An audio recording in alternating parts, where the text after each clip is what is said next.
a man who had no true home even in his own homeland. The Jews of Prague saw him as a completely secular, non-religious outsider. The Czech believed he was essentially German, while the Germans saw him as a Jew, the other, an unfamiliar, misplaced man. It was as if he was a silent soul trapped between three cultures. Even in his birthplace, he remained eternally alien. In his personal life, this loneliness became even sharper. His father was a strict, authoritarian, emotionally distant man. He himself once said, "He broke my self confidence as a child and shaped me into a fearful man." There was no warmth in this relationship, only suppressed fear, frustration, and resentment. The rest of his days passed in a monotonous, mechanical, bureaucratic job where he suffocated beneath files of paperwork. He believed this job was staining and strangling his true devotion to writing. But paradoxically, it was this repression, this helplessness, this existential crisis that turned him one of the most influential modernist writers in the world. He was the writer in whose stories we find our own fear, pressure, and the pain of becoming a stranger to ourselves. So, do you find similarity with anyone's life? Yes, he is none other than Kafka himself. And perhaps you are thinking the Metamorphosis, where Gregor Samsa wake up one morning and discover he is no longer human, but something everyone fears, hates, and fails to understand. Gregor's transformation is actually Kafka's own life, the crisis of identity, social isolation, becoming a stranger within his own home, and a silent struggle against an invisible pressure. Before proving whether Kafka's Metamorphosis is autobiographical, we need to understand what is autobiography. An autobiography usually describes real events from an author's life. But in modern literary theory, there is also an idea of fictional autobiography, a story that reflects an author's emotional truth rather than real events. In this case, Kafka's Metamorphosis can be considered a fictional autobiography. Let's find out. Kafka's Metamorphosis is an autobiography.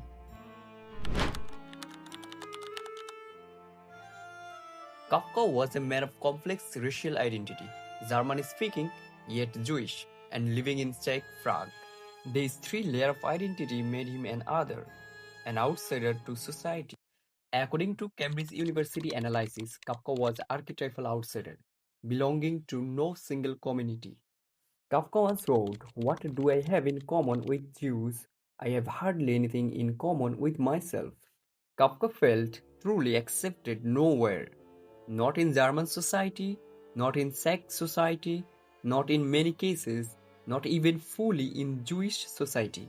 This double marginalization created self-denial, self-alienation, and a profound psychological isolation. This can be interpreted using sociological concept the otherness.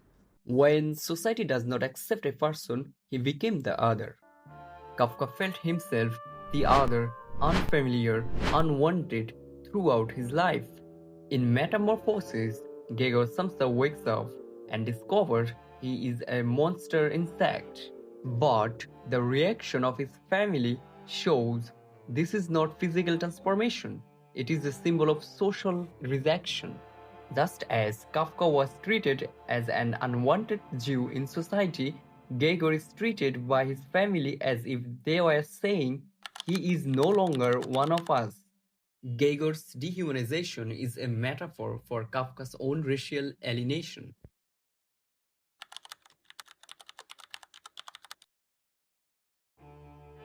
One of the most discussed aspects of Kafka's life is his complex relationship with his father.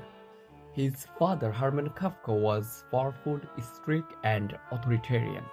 On the other hand, Kafka was sensitive, soft, introvert, and self-analytical. This conflict created a lifelong psychological struggle. In letters to his father, Kafka wrote, "You reproached me for being weak, yet it was you who made me so." This reveals his father's emotional dominance and destructive impact. Some research show that Kafka's father's authoritarian nature shattered his self-esteem. Kafka saw himself as insignificant, worthless, which is directly reflected in Geiger's character. In Metamorphosis, Geiger's father is almost an exact replica of Kafka's father, strict, demanding, and unsympathetic.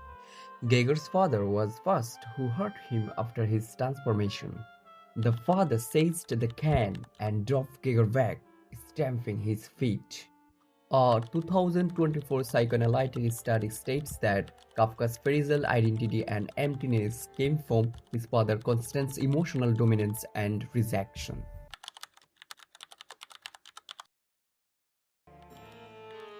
Kafka worked at a Workers' Accident Insurance Institute, a job he hated most. He described it as torture, a chain around my neck, a murder of my writing life. A 2024 existential analysis argues that Kafka's bureaucratic job directly shaped Geiger's emotional collapse. In this novella, Geiger wakes up transformed, yet he worries only about losing his job. His manager arrives, demanding productivity. Geiger works only to pay family debt, without personal satisfaction. When he no longer worked, he became worthless in the eyes of his family. This is not fiction, it reflects Kafka's real sin of being trapped, exploited, and dehumanized by modern work life. Another study states Geiger's job is a metaphor for Kafka's alienation within an impersonal capitalist system.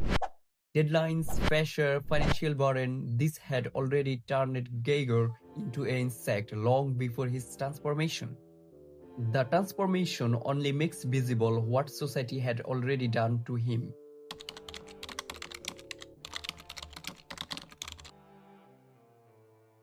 Kafka's love was eventful but deeply troubled. He twice attempted to marry Phyllis Bower but failed because of his insecurity, fear of responsibility, and emotional weakness.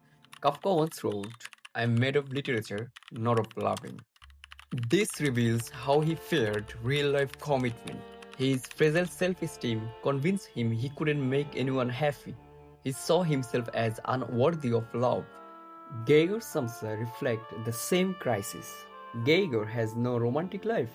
Kafka intentionally gave him a completely loveless, emotionally barren existence. Geiger only works for his family. Kafka believed responsibility destroys intimacy. Even the lady in the forecourt on Geiger's walls is symbolic. According to research, the picture represents Geiger's suppressed desire, longing, and distant attraction to women. After the transformation, Geiger's love, desire, and hope all die under the neglect of his family, especially his sister Greta. So, what is your perception? Is it only a story or reflection of Kafka's own life?